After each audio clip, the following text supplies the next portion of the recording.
আউযু বিল্লাহি মিনাশ শাইতানির রাজিম বিসমিল্লাহির রহমানির রহিম রব্বি আউযু বিকা মিন হামাযাতিশ শায়াতিন ওয়া আউযু বিকা রব্বি আইয়াহদুরুন। কৃতজ্ঞতায় বিশ্বজগতের সৃষ্টিকর্তা প্রতিপালকের প্রতি, যিনি এই ভোরবেলায় আরো একবার আমাদেরকে ধারাবাহিক পাঠের আয়োজনে সামনাসামনি হবার সুযোগ করে দিয়েছেন। এ এক অপার অনন্ত করুণা তার আমাদের প্রতি। আমরা আমাদের এই ভোরবেলার পাঠে গত ভোরের পড়া পর্যন্ত সূরা বাকারার আয়াত 232 পর্যন্ত পড়েছিলাম, এবং যে প্রসঙ্গটি 226 থেকে চলছিল, সেই প্রসঙ্গটি হচ্ছে তালাকের প্রসঙ্গ, অর্থাৎ বিবাহ বিচ্ছেদের প্রসঙ্গ। তো আমরা 232 আয়াত থেকে আজকের পড়াও শুরু করব। যারা এই মুহূর্তে সামনে আছেন, দূরে আছেন, দৃশ্যে আছেন এবং অদৃশ্যে আছেন, সবাইকে আমার পক্ষ থেকে সালাম এবং শুভেচ্ছা। তাহলে চলুন দেরি না করে শুরু করা যাক পরম করুণাময় দয়ালু আল্লাহর পরিচয়ে। ওয়া ইজা তাল্লাকতুমুন নিসাআ, আর যখন ছেড়ে দেবে তোমরা স্ত্রীদেরকে, ফাবালাগনা আজালুহুন্না, অতঃপর পৌঁছে যাবে তারাও তাদের মেয়াদন্তে,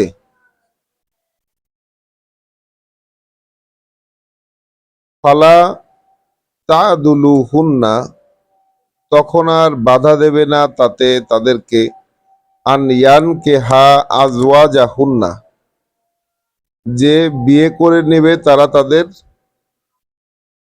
প্রাক্তন স্বামীকেই। এখানে একটু সংশোধনী আছে, যে পরিবার বাধা দেবে না প্রাক্তন স্বামীকে বিয়ে করতে। অর্থাৎ 4 মাসের মেয়াদ শেষ হয়ে গেছে পুরুষের ক্ষেত্রে এবং 3 মাসের মেয়াদ শেষ হয়ে গেছে নারীর ক্ষেত্রে। এর মধ্যে যদি তাদের কোনো কারণে, আমি এই জিনিসটা একটু বুঝাই বলতেছি, যদি কোনো কারণে বোঝাপড়া হয়, তাহলে তো তাদের আবার ফিরে আসতে হবে। ফিরে আসার সুযোগ আল্লাহ করে দিয়েছেন, আমরা এর আগে দেখে এসেছি। আচ্ছা, বিষয়টা কিমা ইজা তারা দাও বাইনাহুম বিল মারুফ, যদি বোঝাপড়া করে নেয় তারা নিজেদের মধ্যে স্বীকৃত রীতিতে। তার মানে ওই যে 4 মাস এবং 3 মাসের যে সুযোগটা আল্লাহ দুইবার সুযোগ দিয়েছেন, এই দুইবারের কোনো একবার যদি পরস্পরকে ফিরিয়ে নেওয়ার মানে হয় আর কি, সিদ্ধান্ত তারা নিজেদের মধ্যে বোঝাপড়া করে নেয় স্বীকৃত রীতি অনুযায়ী, তখন সেই যে স্বামীর সাথে তার প্রথম 4 মাসেই তো বিচ্ছেদ হয়ে গেল, বুঝছেন, যে প্রথম 4 মাসেই তো বিচ্ছেদ হয়ে গেল। সেই 4 মাসের বিচ্ছেদের পরে যদি পরবর্তী 3 মাসে গিয়ে স্বামীর সাথে আবার বোঝাপড়ার সম্পর্ক তৈরি হয়ে যায়, স্বামীকে ফিরিয়ে নেওয়ার যদি আহ সমাধান হয়, সেই ক্ষেত্রে পরিবার বাধা দিবে না যে মহিলা ফিরিয়ে নেবে তার, মানে মানে আবার বিবাহ, আবার বন্ধনে, আবার বিবাহ বন্ধনে আবদ্ধ হয়ে যাবে তার প্রাক্তন স্বামীর সাথেই। এতে পরিবার বাধা দিতে পারবে না। যালিকা ইউআযু বিহি, ওই রকমই উপদেশ দেওয়া হচ্ছে তাদেরকে এই ব্যাপারে। মান কানা মিনকুম ইউমিনু বিল্লাহি ওয়াল ইয়াউমিল আখিরে, তোমাদের মধ্যে যেই বিশ্বাস রাখে আল্লাহর প্রতি এবং শেষ দিবসে। তাহলে মানে এইখানে আল্লাহ আমাদেরকে যেই গতদিন আমরা যে বিধান পড়েছি, সেই বিধানের বাস্তবায়ন করার ক্ষেত্রে পরিবার যেন বাধা না হয়ে দাঁড়ায়। অর্থাৎ 4 মাস 3 মাসের মেয়াদের মধ্যে যদি তাদের মধ্যে বোঝাপড়া হয়ে যায়, সেই বোঝাপড়া অনুযায়ী তাদেরকে আবার পুনরায় বন্ধনে আবদ্ধ হতে পরিবার যেন কোনো বাধা হয়ে না দাঁড়ায়। বুঝা গেছে বিষয়টা? পরিবার যেন কোনো বাধা হয়ে না দাঁড়ায়। এবং আল্লাহ বলছেন এই ব্যবস্থাপনাটা, অর্থাৎ এই যে আদেশ আল্লাহ দিলেন, ও এই কথাগুলোর মাধ্যমে তিনি তোমাদেরকে উপদেশ দিচ্ছেন। এই কথাগুলোর মাধ্যমে তিনি উপদেশ দিচ্ছেন সেই সকল লোকদেরকে যারা বিশ্বাস করে আল্লাহকে এবং শেষ দিবসে। তাহলে এখানে বরাবরের মতোই আমরা এটা এর আগেও দেখেছিলাম যে ওই যে মহিলারা যে 3 মাস অপেক্ষা করবে, 3টা ঋতুকাল অপেক্ষা করবে, এইটা তাদের জন্য যারা বিশ্বাস রাখে আল্লাহর প্রতি এবং শেষ দিবসে। তাহলে বিয়ে, তালাক, এই বিষয়ের মধ্যে আল্লাহ আল্লাহ বিশ্বাস এবং শেষ দিবসে বিশ্বাস, এই বিশ্বাসটাকে রেখেছেন মানদণ্ড হিসাবে, যে এইটা যদি হয়, অর্থাৎ কেউ যদি আল্লাহ বিশ্বাস করে, শেষ দিবসে বিশ্বাস করে, তাহলে তাকে এই রকম ভাবে এটা মেনে চলতে হবে, এই নীতি। জালিকুম আজকা লাকুম, ওটাই শুদ্ধতর তোমাদের জন্য, মানে এই দাম্পত্য জীবন মেইনটেইন করতে এটাই শুদ্ধতর তোমাদের জন্য। ওয়া আতহার, এবং সর্বকলুষ মুক্ত, অর্থাৎ সব ধরনের সব ধরনের কলুষতা মুক্ত নীতি হচ্ছে এইটা। ওয়াল্লাহু ইয়ালামু, কারণ যা জানেন আল্লাহ, ওয়া আনতুম লা তালামুন, তোমরা নও সেটা জানতে পারার। আল্লাহ যেটা জানেন তোমরা সেটা জানো না।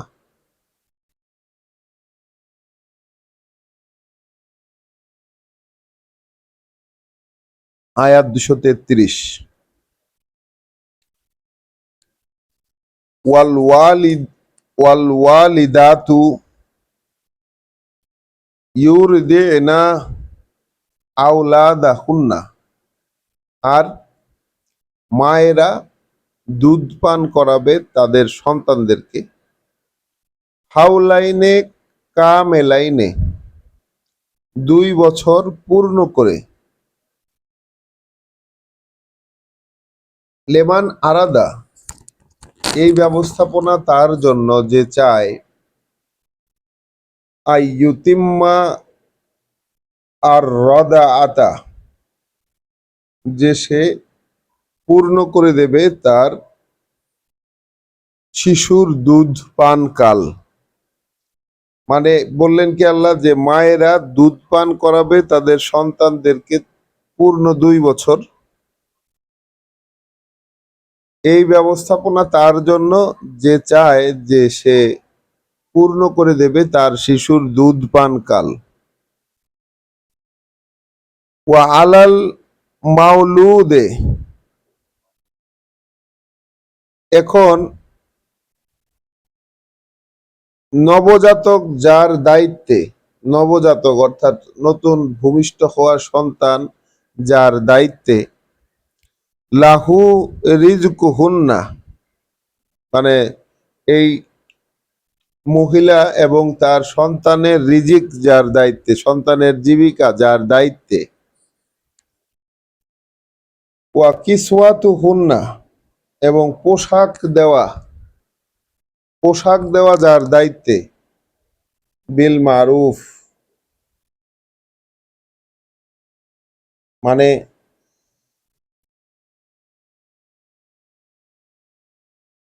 এই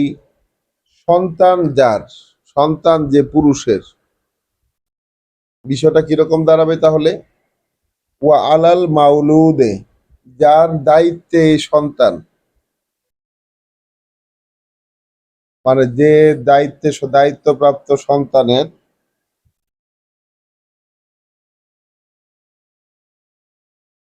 লাহু রিজকুহুন্না, তার উপরই দায়িত্ব সেই রিজিকের, জীবিকার বরাদ্দ দেওয়া, ও কিসওয়াতুহুন্না, এবং উভয়ের, অর্থাৎ নারী এবং সন্তান উভয়েরই জীবিকা দেওয়ার দায়িত্ব এবং উভয়েরই পোশাক দেওয়ার দায়িত্ব একদম সঙ্গত মানের। তাহলে এখন পুরুষের উপর আল্লাহ আরো দায়িত্ব দিয়ে দিলেন যে ওই দুধ পানকালীন সময়ে, হ্যাঁ, দুধ পানকালীন সময়ে যা কিছু খরচ হয় মানে যা কিছু বরাদ্দ খরচ হয় এবং যা কিছু পোশাকের পিছনে খরচ হয়, এই দায়িত্বও পুরুষের, এবং এটা পালন করতে হবে সঙ্গত মানের, মানে সবাই যেটা স্ট্যান্ডার্ড আছে সমাজে সেই স্ট্যান্ডার্ড মানে। লা তুকাল্লিফু নাফসুন, চাপানো যাবে না কাউকেই, ইল্লা উসাহা, যা নেই তার সামর্থ্যে।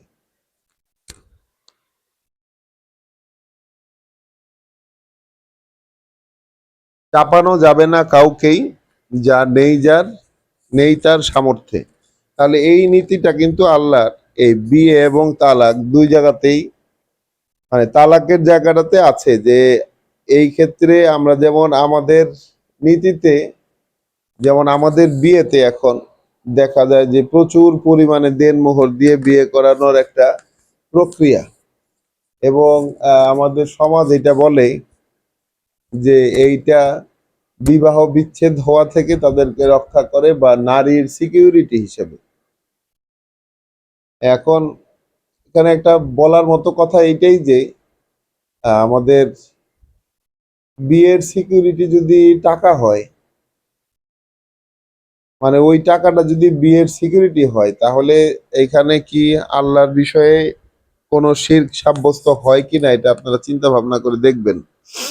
কারণ হলো নিরাপত্তা দাতা কেবলমাত্র আল্লাহ।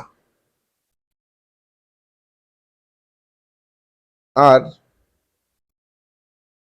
এই যে এখানে আল্লাহ একটি কথা বললেন যে কাউকেই কাউকেই চাপানো যাবে না এমন দায়িত্ব যেটা বহন করা সামর্থ্য তার নাই, সামর্থ্যের অতীত কোনো দায়িত্ব কাউকে বহন করা, মানে কাউকে দেওয়া যাবে না। লা তুদাররা ওয়ালিদাতুন, না কষ্টে ফেলা যাবে মাকে,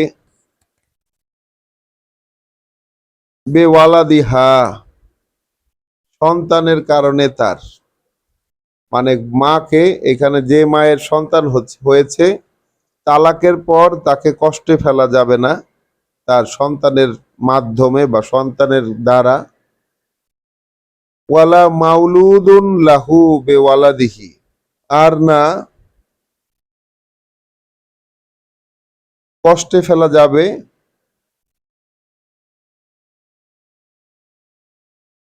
পিতাকে, মানে মাউলুদ মানে এখানে যার দায়িত্বে সন্তান আর কি, না কষ্টে ফেলা যাবে পিতাকে তার সন্তানের কারণে। মানে এই যে বিচ্ছেদের পর সন্তানকে নিয়ে মাতা এবং পিতা দুইজনেই যে চেষ্টা করে একে অপরকে একটা ঝামেলার মধ্যে ফেলতে সন্তানকে নিয়ে, তাই না? কষ্ট দেওয়ার একটা প্রচেষ্টা কিন্তু উভয় পক্ষের থেকেই থাকে, যে সন্তানের মাধ্যমে কিভাবে একে অপরকে হ্যারাস করবে। আল্লাহ কিন্তু এই বিষয়টাকে সম্পূর্ণ অমিট করে দিতেছেন, যে প্রথমে বললেন কি, যে চাপানো যাবে না কাউকেই যা তার সামর্থ্যে নেই। পরে বললেন যে কষ্টে ফেলা যাবে না মাকে তার সন্তানের কারণে, আর না সন্তান যার, অর্থাৎ পিতাকেও কষ্টে ফেলা যাবে না তার সন্তানের কারণে। ওয়া আলাল ওয়ারিসে মিসলু জালিকা, এবং শিশুর উত্তরাধিকারের দায়িত্ব এইভাবেই হবে, মানে একই রকম ভাবে পালিত হবে। শিশুর উত্তরাধিকারের যে দায়িত্ব সেটাও একই রকম ভাবে পালন করতে হবে। ফাইন আরাদা ফিসলান, আর যদি দুজনেই ইচ্ছা করে, দুধ ছাড়িয়ে দিতে, অর্থাৎ এখন আহ তালাকপ্রাপ্ত স্ত্রী এবং তার প্রাক্তন স্বামী দুজনেই সম্মত হয়েছে যে দুধ ছাড়িয়ে ফেলবে, আন তারা দিন, উভয়ের সম্মতির প্রেক্ষিতে, মিন হুমা, তাদের উভয়েরই, ওয়া তাসাউরিন, আন্তারাদিন ওয়া তাসাউরিন, দুজনের সন্তুষ্টি এবং দুজনের পরামর্শ মতে, ফালা জুনাহা আলাইহিমা, তাহলে তাহলে নেই অভিযোগ তাদের কারো উপরই। অর্থাৎ এখন কিছুদিন দুধ পান করানো হয়েছে, এখন প্রাক্তন স্বামী এবং স্ত্রী দুজনে মিলেই স্থির করলেন যে না, দুধ পান আর করাবেন না, সেই ক্ষেত্রে কোনো অভিযোগ হবে না তাদের ক্ষেত্রে। ওয়া ইন আরাদতুম, আর যদি তোমরা মনে করো, আর যদি তোমরা মনে করো, আন তাস্তারদিউ আওলাদাকুম, আর যদি তোমরা মনে করো যে ধাত্রী দুগ্ধ পান করাবে তোমরা তোমাদের সন্তানদেরকে, অর্থাৎ এখন আর প্রাক্তন স্ত্রীকে দিয়ে সন্তানকে দুধ খাওয়ানো যাবে, হবে না। এখন যদি স্থির করে এইটা যে দুধ মা দিয়ে, অর্থাৎ ভিন্ন কোনো মহিলাকে তাকে দিয়ে দুধ পান করাবে সন্তানকে, এরকম যদি স্থির করে, ফালা জুনাহা আলাইকুম, তাতেও কোনো অভিযোগ হবে না তোমাদের উপর। ইজা সাল্লাম তুম মা আতাই তুম বিল মারুফ, হ্যাঁ, মানে তোমাদের উপর তখনও কোনো অভিযোগ হবে না যখন যোগান দিয়ে যাবে তোমরা যা দেবার তোমাদের। অর্থাৎ উভয়ের যদি খরচা, মানে পারস্পরিক খরচ দেওয়ার কোনো বিষয় থেকে থাকে, যেটা আমরা একটু আগে পড়লাম, যে সন্তান বিচ্ছেদ হওয়ার পর যদি মার কাছে থাকে, তাহলে পিতাকে কিন্তু উভয়ের চলার খরচ এবং উভয়ের পোশাকের খরচ দিতে হবে। উভয়ের চলার খরচ এবং পোশাকের খরচ দিতে হবে, এটা আল্লাহর বিধানে আছে, আল্লাহ বিধান দিয়ে দিয়েছে।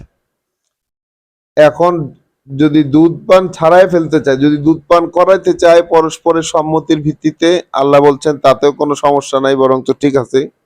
আর যদি পরস্পরের সম্মতের ভিত্তিতে দুধ পান ছাড়াই ফেলতে চায়, তাহলেও কোনো দোষ নাই। আর এখন বলছেন যে যদি ধাত্রী দুগ্ধ পান করাতে চাও তোমরা তোমাদের সন্তানদেরকে, তাতেও কোনো অভিযোগ হবে না যখন তোমরা যোগান দিয়ে যাবে, মানে সেই সব যা তোমাদের দেবার আছে, একবারে সন্তোষজনক উপায়ে যখন দিতে থাকবে, তখন তোমরা যদি বাচ্চাকে অন্য কারো দুধও পান করাতে চাও, তাহলে কোনো অসুবিধা নাই। ওয়াত্তাকু আল্লাহ, বরং এক্ষেত্রে ভয় পাবে সচেতন ভাবে আল্লাহকে, এক্ষেত্রে সচেতন ভাবে আল্লাহকে ভয় পাবে। ওয়ালামু, এবং জেনে নিও, আন্নাল্লাহা বিমা তামালুনা বাসির, জেনে নিও এই ব্যাপার যে আল্লাহ তোমরা যা কিছুই করো সেটা দেখতে থাকেন। ওয়াল্লাযীনা ইউতাওয়াফাউনা মিনকুম, আর তারা যাদেরকে ফিরিয়ে নেওয়া হয় এই পৃথিবী থেকে, তোমাদের মধ্যে যাদেরকে ফিরিয়ে নেওয়া হয় এই পৃথিবী থেকে, ওয়া ইয়াজারুনা আজওয়াজান, এবং রেখে যায় তারা তাদের স্ত্রীদের, মানে যেসব পুরুষদেরকে ফিরিয়ে নেওয়া হয় পৃথিবী থেকে এবং তারা রেখে যায় তাদের স্ত্রীদেরকে,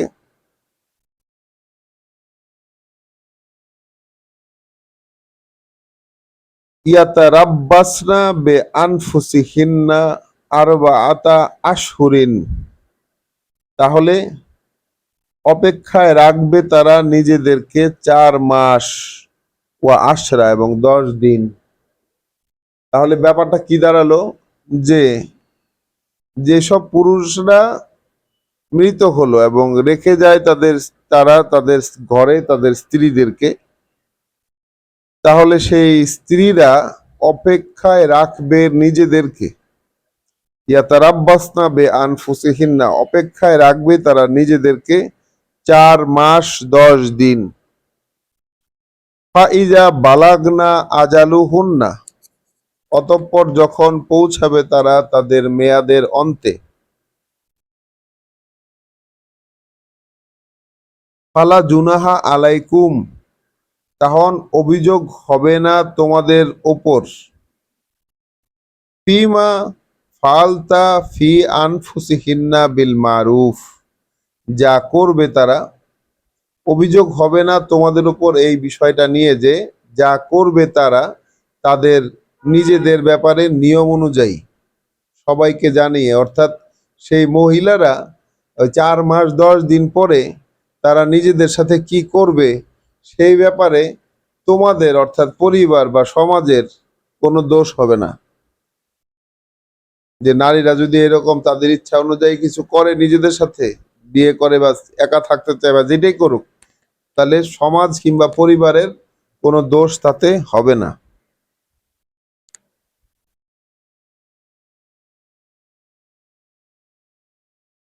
ওয়াল্লাহু বিমা তা'মালুনা খাবির, যেহেতু আল্লাহ সেই সব যা তোমরা করো তিনি পর্যবেক্ষণ করতে থাকেন। ওয়ালা জুনাহা আলাইকুম ফিমা আররাদতুম বিহি, আর নেই অভিযোগ তোমাদের উপরে এর মধ্যে যে অপেক্ষার সময়ে যে আভাস দেবে তোমরা তা দিয়ে। মানে এই যে 4 মাস 10 দিন সময়, কারো হাজবেন্ড মারা গেলে, হ্যাঁ, কারো হাজবেন্ড মারা গেলে এই যে 4 মাস 10 দিন সময় অপেক্ষা করবে, এই অপেক্ষার টাইমে তোমরা যদি তাদেরকে কোনো আভাস দাও, মিন খিতবাতিন নিসায়ে, হ্যাঁ, মিন খিতবাতিন নিসায়ে, কোনো বিবাহের প্রস্তাব সেই নারীদেরকে, মানে যেই সময়টা তারা অপেক্ষমান অবস্থায় আছে এই সময়ে তোমরা যদি ওই নারীদেরকে, ওই অপেক্ষমান নারীদেরকে বিয়ের কোনো ইঙ্গিত দাও, কোনো আভাস দাও, বিবাহের কোনো প্রস্তাব দাও, আও আকনানতুম ফি আনফুসিকুম, অথবা এরকম কোনো ইচ্ছা পোষণ করো তোমরা তোমাদের মনের ভিতরে, তাহলে নারীদেরকে যদি কোনো আভাস দেয় যে বিয়ে করতে চায় কেউ, এরকম যদি কেউ আভাস দেয় কিংবা সেই ইচ্ছাটা মনের ভিতরে পোষণ করে, তাহলে অভিযোগ হবে না কোনো, তাহলে কোনো অভিযোগ হবে না।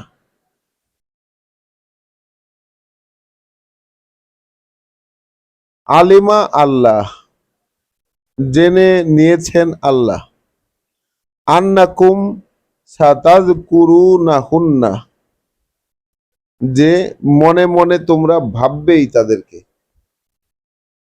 তাহলে আল্লাহ এটা জেনে গেছেন, দেখেন আল্লাহর কি বিশ্লেষণ মানুষ সম্পর্কে।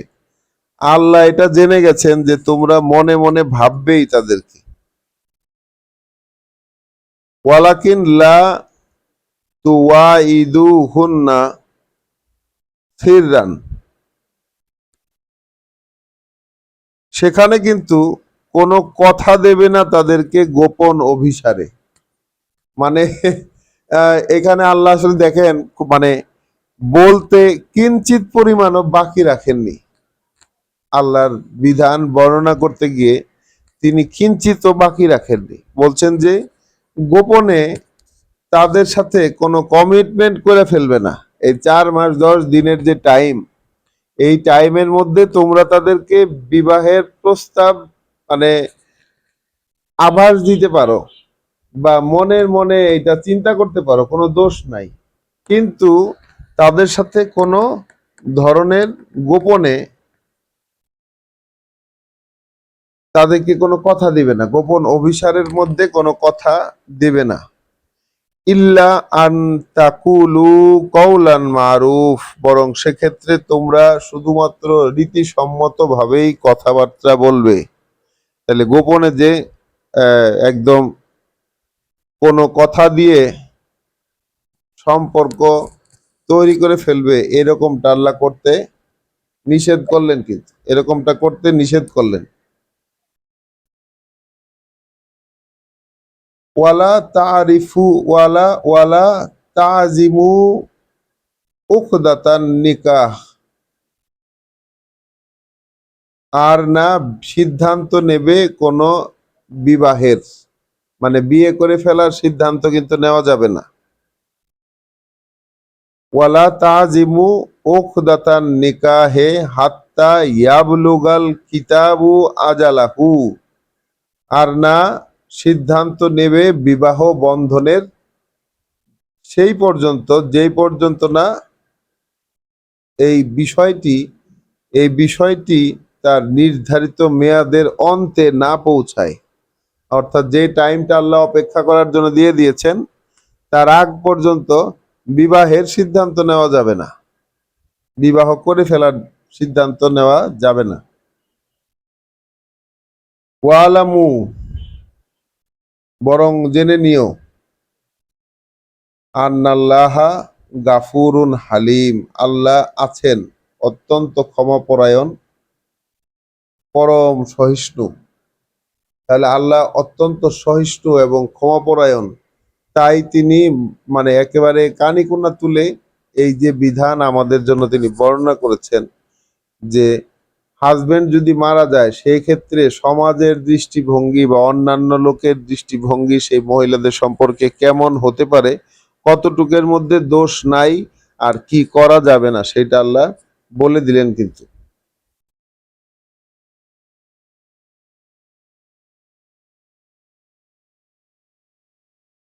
দুঃখিত, এখানে একটি লাইনের অংশ বিশেষ মনে হয় মিস হয়ে গেছে। ওয়ালামু আন্নাল্লাহা ইয়ালামু মা ফি আনফুসিকুম, আল্লাহ খুব ভালো করেই জানেন কি আছে তোমাদের মনের মধ্যে। ফাহজারুহু, সুতরাং ভয় পাও তাকে, সুতরাং ভয় পাও তাকে। ওয়ালামু, এবং জেনে নিও এটাও, আন্নাল্লাহা গাফুরুন রাহিম, আল্লাহ ক্ষমাশীল এবং পরম সহিষ্ণু। গাফুরুন হালিম, আল্লাহ ক্ষমাশীল এবং পরম সহিষ্ণু। লা জুনাহা আলাইকুম, কোনো অভিযোগ নেই তোমাদের উপরে। ইন তাল্লাকতুমুন নিসাআ, যদি তোমরা ছেড়ে দাও তোমাদের সেই নারীদেরকে। মালাম তামাসসুহুন্না, যে কখনোই স্পর্শ করনি তোমরা তাদেরকে, কখনোই স্পর্শ করনি এমন নারীদেরকে যদি তোমরা তালাক দিয়ে দাও তাহলে কোনো দোষ হবে না। আও তাফরিদু লাহুন্না, অথবা নির্ধারণ করনি তোমরা তাদের জন্য ফারিদাতান, কোনো দেনমোহর। তাহলে যে নারীর জন্য বিয়ের ব্যাপারটা হয়েছে কিন্তু কোনো দেনমোহর নির্ধারণ করা হয় নাই, তাকেও যদি তালাক দিয়ে দেওয়া হয় তাহলে কোনো দোষ হবে না। ওয়া মাত্তেউহুন্না, তখন মনোগ্রাহী মানে ভালো লাগে, মানে মনে ভালো লাগে এমন কোনো কিছু উপহার দিও তাদেরকে। অর্থাৎ এই ধরনের ক্ষেত্রে যখন দেনমোহর নির্ধারণ করা হয় নাই এবং এবং স্পর্শ করা হয় নাই, এই দুইটা ক্ষেত্রে যদি তালাক দিয়ে দেওয়া হয় তাহলে তাদের ক্ষেত্রে আল্লাহ বললেন কি যে মনের ভালো লাগে এইরকম কোনো কিছু তাদেরকে উপহার হিসাবে দিয়ে দিও। তাহলে আলাল মুসিই, দায়িত্বে সচ্ছলের মানে সচ্ছল যে ব্যক্তি তার দায়িত্বে, কাদারুহু কাদারুহু, তার তার সামর্থ্য অনুযায়ী, মানে যে সচ্ছল তার দায়িত্বে তার সামর্থ্য অনুযায়ী। ওয়া আলাল মুক্তেরে, আর যে দরিদ্র তার উপরও দায়িত্ব, কাদারুহু, তার যতটুকু সামর্থ্য আছে সে অনুযায়ী। মাতান বিল বিল বিল মারুফ, তাহলে সামগ্রী হতে হবে মান সম্পন্ন। অর্থাৎ যেটা যেটা ওই যে মনোগ্রাহী উপহার দিয়া যে বিদায় করে দিবে, এই ক্ষেত্রে সামগ্রীটা হইতে হবে মান সম্পন্ন। আল্লাহ কোনো কিছু বলতে বাকি রাখছেন? কিছুই বলতে বাকি রাখেন নাই। গিফটটা যে কিরকম দিবে এটাও বলে দিছে। সামগ্রী হইতে হবে মান সম্পন্ন। এখন এই শব্দগুলো নতুন, মারুফ মারুফ মানে হচ্ছে উইথ স্ট্যান্ডার্ড। হ্যাঁ, সব মানে সাধারণ অনুবাদগুলোতে এইখানে কিন্তু তা লেখা নাই। কি লেখা আছে আপনার এখানে? সাধ্য মতো দিবে, সাধ্য মতো আছে না, সাধ্য মতো তো দিবেই, কিন্তু মাতান বিল মারুফ, হ্যাঁ, সঙ্গতি সম্পন্ন যেই যেই জিনিসটা সে দেবে সেটা যেন সঙ্গতি সম্পন্ন হয়।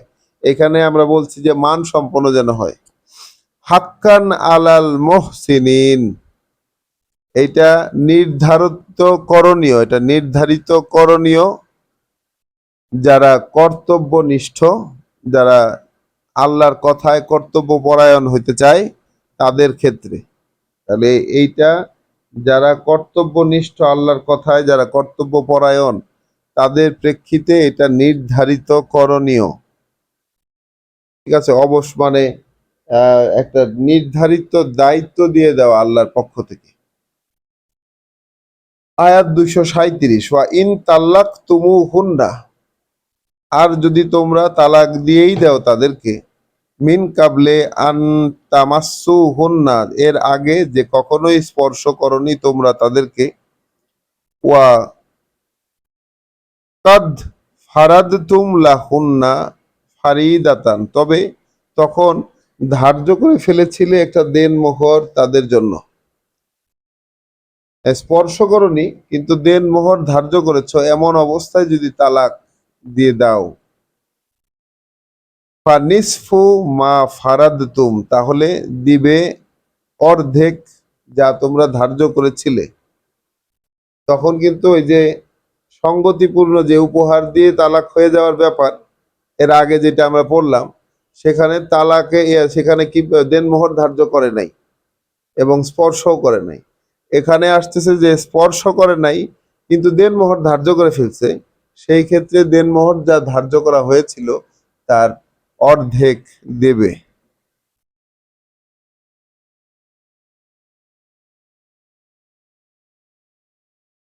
ইল্লা আন ইয়াফুনা, যদি না তারা ছেড়ে দেয়, অর্থাৎ মহিলা যদি মাফ করে দেয়, ক্ষেত্রে নিতে মাফ করে দেয়, যদি আন ইয়াফু ইল্লা আন ইয়াফুনা আও ইয়াফুয়া আল্লাযিনা বিবাদিহি, তাহলে আহ, যদি না তারা ছেড়ে দেয়, দিয়ে দেয় পুরোটাই সে, আও ইয়াফুয়া আল্লাযিনা বিবাদিহি উকদাতুন নিকাহ, মানে অথবা এটাতেও কোনো দোষ হবে না যে পুরুষ যার হাতে বিবাহের দায়িত্ব সে যদি পুরাটাই দিয়ে দেয় ওই এই দেনমোহরের যতটুকু, তাহলে পুরুষের উপরে আল্লাহ কি দিতেছেন সব সময় এখানে, মানে উচ্চতর যেই আহ, মানে ধরনটা, সে যেন সেই উন্নত মানসিকতার পরিচয়টাই সব সময় দেয়। পুরুষকে বলতেছেন যে সে যদি, নারীকে বলতেছেন যে সে যদি মাফ করে দেয় তাহলে কোনো অসুবিধা নাই, আর পুরুষকে বলছেন সে যদি পুরাটা দিয়ে দেয় তাহলে কোনো অসুবিধা নেই। তো নারীকে দিছেন যে দেন মোহর মাফ করে দেওয়ার অধিকার, আর পুরুষকে দিছেন হলো সেটা পুরাপুরি দেওয়ার ব্যাপার। হ্যাঁ, ওয়াইন তাফু আকরাবু লিত্তাকওয়া, এখন তোমরা পুরুষেরা যদি সেইটা পুরাপুরি দিয়ে দাও, দেন মোহর যেটা অর্ধেক দেওয়ার বিধান আল্লাহ দিলেন, এখন আবার বলতেছে যে তোমরা যদি পুরোপুরি দিয়ে দাও, তাহলে সেইটা তোমরা যে আল্লাহর সন্তুষ্টি সম্পর্কে সচেতন, এইটারই প্রমাণ করে। তোমরা যে যদি তোমরা পুরো দেনমোহরটা দিয়ে দাও, স্পর্শ করো নাই, দেনমোহর ধার্য করছো তালাক দিয়ে দিবা, এমন সময়ে যা দেনমোহর ধার্য করেছো তার পুরোটাই যদি তোমরা এখন দিয়ে দাও, তাহলে সবচাইতে কাছের সেটা আল্লাহর সন্তুষ্টি প্রমাণের। ওয়ালা তানসাউ আল ফাদলা বাইনাকুম, এক্ষেত্রে ভুলে যেও না তোমরা তোমাদের যে মর্যাদা পরস্পরের মধ্যে, তোমাদের যে মর্যাদা পরস্পরের মধ্যে, এইটা তোমরা ভুলে যেও না। ইন্নাল্লাহা বিমা তা'মালুনা বাসীর, কার্যত আল্লাহ সেই সব যা তোমরা করো এটা দেখতে থাকেন। হাফিজু আলা সালাওয়াত, প্রহরী হয়ে যাও তোমরা এ সংক্রান্ত প্রত্যাদেশ সমূহের। তাহলে এই যে তালাক এবং তালাকপ্রাপ্তা নারী, সন্তান, তাদের দুধ পান করানো, সেক্ষেত্রে খরচ দেওয়া এবং কিভাবে পুরো বিষয়টা ম্যানেজ হবে, পরিবারের কি ভূমিকা হবে, সমাজের ভূমিকা কি হবে, এই যে বর্ণনা আল্লাহ দিলেন 226 থেকে 237 আয়াত পর্যন্ত, 11টা 12টা আয়াতে যে বর্ণনা আল্লাহ দিলেন, এখন বলছেন কি হাফিজু আলা সালাওয়াত, প্রহরী হবে তোমরা এ সংক্রান্ত প্রত্যাদেশ সমূহের, অর্থাৎ এই যে তালাক এবং এই সংক্রান্ত যে কমান্ড আল্লাহ দিলেন, যে সংযোগ হওয়ার মাধ্যমে যে বার্তাগুলো আল্লাহ দিলেন, সেইগুলোকে তোমরা প্রহরী হও সেগুলোর। ওয়াসসালাওয়াতে আল উসতা, যেহেতু ওহির সংযোগ অনুশীলনী সৃষ্টিকর্তার সাথে যোগ সূত্র। এখানে এই যে অর্থটুকু আমরা বললাম, সবাই এই সময়টা যদি যারা জেগে আছেন তারা সবাই একটু খেয়াল করবেন এই বিষয়টাতে। কারণ হচ্ছে আমাদের প্রচলিত অনুবাদগুলো আমরা এই জায়গায় একটু পড়ব। আয়াত 238, তাফসির আহসানুল বয়ান, এখানে লিখেছে যে তোমরা নামাজ সমূহের প্রতি যত্নবান হও, বিশেষ করে মধ্যবর্তী ব্র্যাকেটে আসরের নামাজের প্রতি। আর প্রসঙ্গক্রমে আমরা এখানে যদি খেয়াল করি যে প্রসঙ্গ কিসের চলছিল, প্রসঙ্গ চলছিল তালাকের। আল্লাহ বিস্তারিত বিবরণ দিয়েছেন এবং প্রসঙ্গ এর মাঝে আবার যদি হাজবেন্ড মারা যায় তাহলে সেই মহিলাদের কি হবে বিধান, সেইটাও আল্লাহ কিন্তু বিস্তারিত ভাবে বলেছেন, কোনো কিছু বাদ দেন নাই।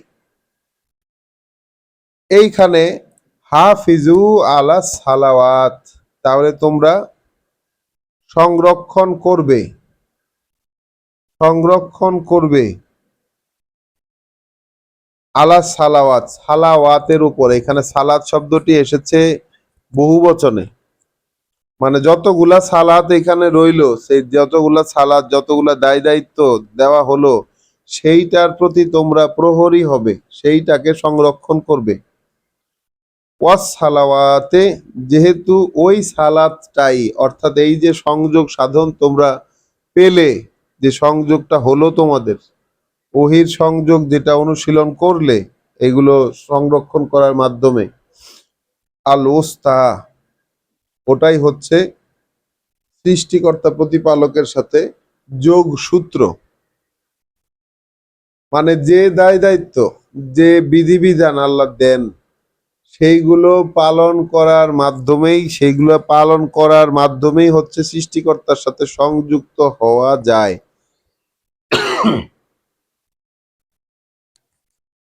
এখানে কোনো মধ্যবর্তী সালাতের কথা বলা নাই, যদিও এই ব্যাপারটা আমাদের অনুবাদগুলোর মাধ্যমে বিরাট একটা কনফিউশন এই আয়াতে তৈরি করা হয়েছে, যে হঠাৎ করে চলছিল তালাকের প্রসঙ্গ, হঠাৎ নামাজের প্রসঙ্গ আসলো কোত্থেকে, বা মধ্যবর্তী নামাজের বিষয়টা কেন আসলো। কারণ আমরা দেখব এই আয়াতের পরে আবার তালাক সংক্রান্ত প্রসঙ্গ চালু হয়ে গেছে।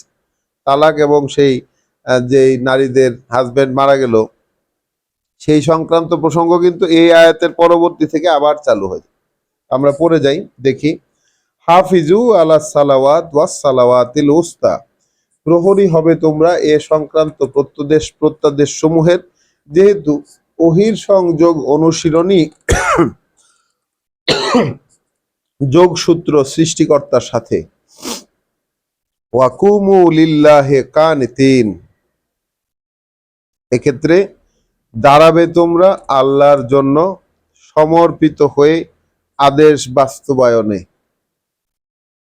কানিতিন শব্দটার অর্থ আমরা বললাম যে সমর্পিত আদেশ বাস্তবায়নে, সমর্পিত হয়ে আদেশ বাস্তবায়ন করার জন্য। কানিতিন শব্দটার অর্থ হচ্ছে অনুগত, বিনীত। তাহলে অনুগত দাস, বিনীত দাসের মতো দাঁড়াবে। এটা আমরা আমাদের প্রচলিত অনুবাদ গুলোতে এখন একটু অ্যাডভান্স হয়ে আমাদেরকে বলতেই হচ্ছে যে দাঁড়াবে তোমরা আল্লাহর জন্য সমর্পিত হয়ে আদেশ বাস্তবায়নে। আল্লাহর উদ্দেশ্যে তার আদেশগুলো মেনে নিয়ে সেগুলো বাস্তবায়ন করার জন্য এখন তোমরা দাঁড়াবে।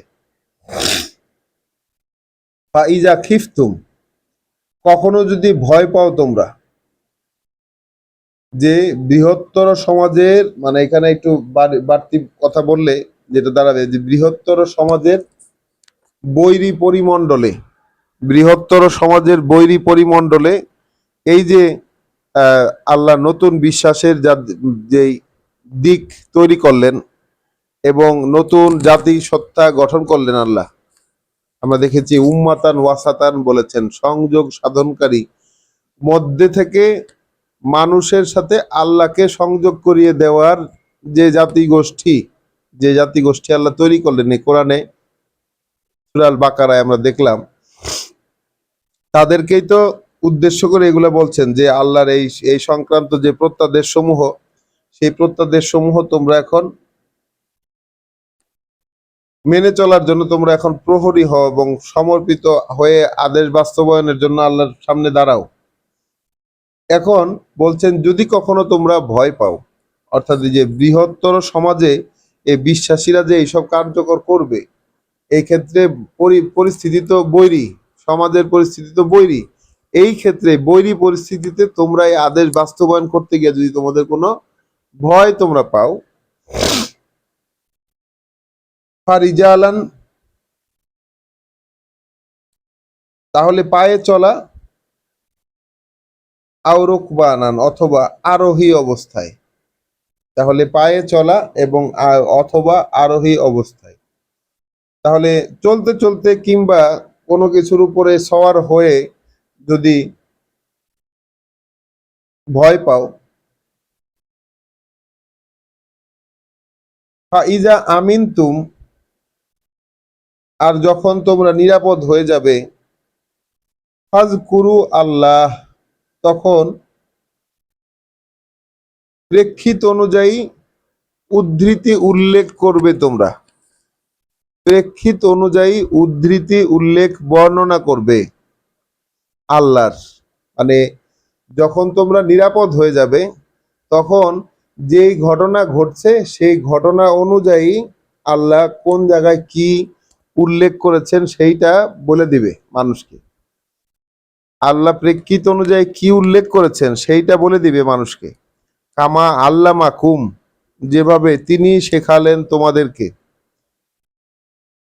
মালাম তাকুনু তালামুন, যা কিছুতেই এমন পারতে না তোমরা যে জানতে, সেইটা আল্লাহ শিখাই দিলেন, যেটা কিছুতেই তোমরা জানতে পারতে না এমন জিনিস। এইটা যদি তোমরা ভয় পাও তাহলে পায়ে চলা অবস্থায় অথবা আরোহী অবস্থায়, এই যে কথাগুলা পরস্পরের সাথে শেয়ার করবে, যদি ভয় পাও শেয়ার করতে, যে এইরকম আল্লাহ আদেশ দিয়েছেন, এইটাকে সংরক্ষণ করতে হবে, প্রহরী হতে হবে এর।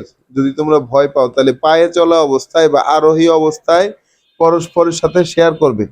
আর যখন নিরাপদ হয়ে যাও তখন একেবারে কোন প্রেক্ষিতে আল্লাহ কি উল্লেখ করেছেন সেইটা তোমরা বলবে, সেইটা বর্ণনা করবে আল্লাহর, যেভাবে এইমাত্র তিনি শেখালেন, যা কিছুতেই তোমরা জানতে পারতে না। তাহলে তালাক সংক্রান্ত যে বিধিবিধানগুলো আল্লাহ দিলেন, বা এর আগে যেসব বিধিবিধানগুলো আল্লাহ দিলেন, যেমন কেসাসের বিধান দিলেন, যেমন কেসাসের সাথে ওয়াসিয়তের বিধান দিয়েছেন, ওয়াসিয়তের পরে তিনি সিয়ামের বিধান দিয়েছেন, তারপরে হজ পালন করার বিধান দিয়েছেন। হ্যাঁ, তারপরে আমরা এই যে এখানে তালাক এবং যেসব যেসব নারীর হাজবেন্ড পরলোক গমন করবেন তাদের ক্ষেত্রে কি বিধান দিলেন আল্লাহ, সেই সংক্রান্ত যে বিষয়গুলো আল্লাহ যদি না জানাতেন রাসূলের মাধ্যমে, তাহলে কিছুতেই আমরা জানার ছিলাম না, জানতে পারতাম না। আয়াত 240, ওয়াল্লাযীনা ইয়াতাওয়াফাউনা মিনকুম ওয়া ইয়াযারুনা আজওয়াজান, আর যাদেরকে পৃথিবী থেকে মানে তোমাদের মধ্যে যাদেরকে পৃথিবী থেকে ফিরিয়ে নেওয়া হয় এবং রেখে যেতে থাকে তারা তাদের স্ত্রীদের, মানে স্ত্রী রেখে যায়, স্ত্রী জীবিত রেখে যায় স্বামীদেরকে যখন ফিরিয়ে নিয়ে যাওয়া হয় পৃথিবী থেকে, ওয়াসিয়াতান লে আজওয়াজিহিম মাতাআন ইলাল হাউলে, তাহলে অন্তিম ইচ্ছা জানিয়ে যাবে সে উত্তরাধিকারীদেরকে। তাহলে উত্তরাধিকারীদেরকে সে অন্তিম ইচ্ছা জানিয়ে যাবে তাদের স্ত্রীদের জন্য। কি অন্তিম ইচ্ছা? ভরণ পোষণ, ইলাল হাউলে গাইরা ইখরাজিন, তাহলে ভরণ পোষণ দেবে সামনের 1 বছর বের করে না দিয়ে। তাহলে উত্তরাধিকারীরা যেন স্ত্রীকে ভরণ পোষণ দেয় 1 বছর এবং তাকে বের করে দিবে না। তাহলে এইরকম প্রচলন নিশ্চয়ই ছিল, হাজবেন্ড মারা গেলে স্ত্রীকে বের করে দেওয়া হইতো। হ্যাঁ, আল্লাহ এখানে কি দিলেন? সংশোধনী দিলেন। তাহলে স্ত্রীকে 1 বছর ভরণ পোষণ দিতে হবে এবং তাকে বের করে দেওয়া যাবে না।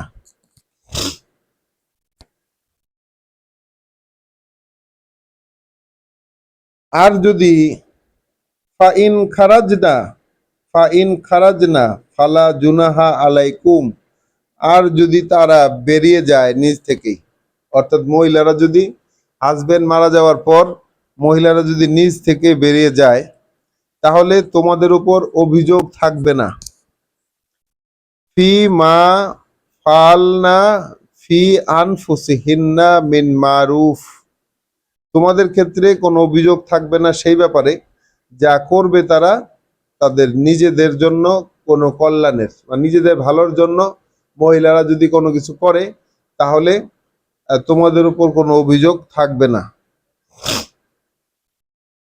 ওয়াল্লাহু আজিজুন হাকিম, আল্লাহ এক্ষেত্রে সর্বশক্তিমান, পরম জ্ঞানী। ওয়ালিল মুত্তালাকাতে, আর বিচ্ছেদের শিকার তালাকের শিকার নারীদের ক্ষেত্রে মাতাউন বিল মারুফ, যে ভরণ পোষণ সেটা হবে সঙ্গতি অনুযায়ী সম্মানজনক। হাক্কান আলাল মুত্তাকিন, এটা কর্তব্য, দায়িত্বে তার যারা ভয় পায় আল্লাহর সন্তুষ্টি। তাহলে তালাক প্রাপ্ত নারীদেরকে আল্লাহ একটা অধিকার দিলেন, সেটা হচ্ছে মোত্তাকিদের ক্ষেত্রে এটা মানে এই অধিকার অবশ্য কর্তব্য বা নির্ধারিত দায়িত্ব, সেটা হচ্ছে যে তালাক প্রাপ্তা নারীদেরকে ভরণ পোষণ দিতে হবে সম্মানজনকভাবে। কাযালিকা ইউবাইয়িনু আল্লাহু লাকুম, ওভাবেই দৃশ্যমান করে তোলেন আল্লাহ তোমাদের জন্য আয়াতিহি, তার বাণী ও বার্তাকে, লাআল্লাকুম তাকিলুন, যেন তোমরা বুঝে নিতে পারো। তাহলে আল্লাহ বাণী ও বার্তাকে দৃশ্যমান করে তোলেন। এখন তালাক এবং এ সংক্রান্ত যে ম্যানেজমেন্ট, এইটা কি তাহলে আমাদের ক্ষেত্রে দৃশ্যমান হলো?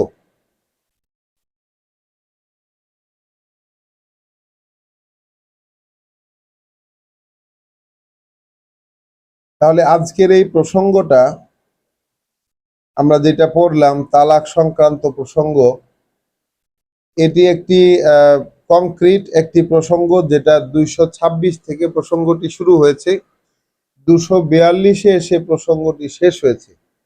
আমরা আমাদের আজকের পড়া অল্প সময় হলেও এই প্রসঙ্গ যেহেতু এই পর্যন্ত, সেহেতু এই প্রসঙ্গটি আমরা এই পর্যন্ত রাখবো আজকের পড়াটা। আমরা পরবর্তী প্রসঙ্গে আর যাব না। কিন্তু এখানে আমরা কি পড়লাম সেইটা একটু পর্যালোচনা বা চিন্তা ভাবনা করে দেখি। সেটা হচ্ছে মাঝখানে যে কথাটি আল্লাহ বললেন, যেটার মাধ্যমে আমাদের আহ, ধর্মে আমরা এই যে মধ্যবর্তী সালাত বা মধ্যবর্তী নামাজের প্রতি যত্নবান হওয়ার কথা জানতাম, এখানে এসে নতুন একটি দৃষ্টিভঙ্গি আমরা পেলাম। সেটা হচ্ছে যে আল্লাহ যে করণীয়গুলা দিলেন, যে প্রত্যাদেশ যেটা বলে প্রত্যাদেশ যেটা দিলেন আল্লাহ, সেই প্রত্যাদেশের প্রতি সংরক্ষণশীল বা প্রত্যাদেশের প্রতি যেটা যে প্রহরী হওয়া, সেইটাকে দেখে শুনে রাখা, ওইটা যেন পালন করতে পারি আমি, এই বিষয়টা নিজের ক্ষেত্রে দেখে শুনে রাখা এবং বিশ্বাসীরা যেন পালন করতে পারে, এইটাকে দেখে শুনে রাখা। যেহেতু এই যে যা কিছু ওহী করেছেন আল্লাহ রাসূলের প্রতি, সেই ওহীগুলো অনুশীলন করার মাধ্যমেই আসলে আল্লাহর সাথে সংযোগ স্থাপন করা সম্ভব। যে কারণে আমাদের নামাজের সাথে, নামাজের মাধ্যমে আল্লাহর সাথে আমাদের যে সংযোগ হওয়ার কথা ছিল, সেটা হয় না এই কারণে, যেহেতু আমরা নামাজে যা পড়ি সেটা প্রথমত আমরা বুঝি না, দ্বিতীয়ত বুঝি অথবা না বুঝি যে কমান্ডগুলো নামাজে আমরা পাই সূরার মধ্যে, সেই কমান্ডগুলো আমরা বাস্তবায়ন করার কোনো চেষ্টা করি না। যে কারণে আলটিমেটলি আল্লাহর সাথে আমাদের কোনো সংযোগ তৈরি হওয়া আর হয়ে ওঠে না। তো আমরা কুমু লিল্লাহে কানিতিন, যে তোমরা দাঁড়াবে, দাঁড়াও তোমরা আল্লাহর উদ্দেশ্যে একেবারে আদেশ বাস্তবায়নে সমর্পিত হয়ে। আল্লাহর যে আদেশগুলো সেইটা যেন বাস্তবায়ন করা যায়, সেই আদেশগুলো সেইটা সমর্পণে আমরা আল্লাহর জন্য আসলে দাঁড়াতে হবে, বিনীত ভৃত্যের মতন। আলহামদুলিল্লাহি রব্বিল আলামিন, ওয়া মা তৌফিকি ইল্লা বিল্লাহ। রব্বানা লা তুজিগ কুলুবানা বাদা ইজ হাদাইতানা ওয়া হাব লানা মিন লাদুনকা রাহমাহ ইন্নাকা আনতাল ওয়াহ্হাব। আসসালামু আলাইকুম ওয়া রাহমাতুল্লাহ।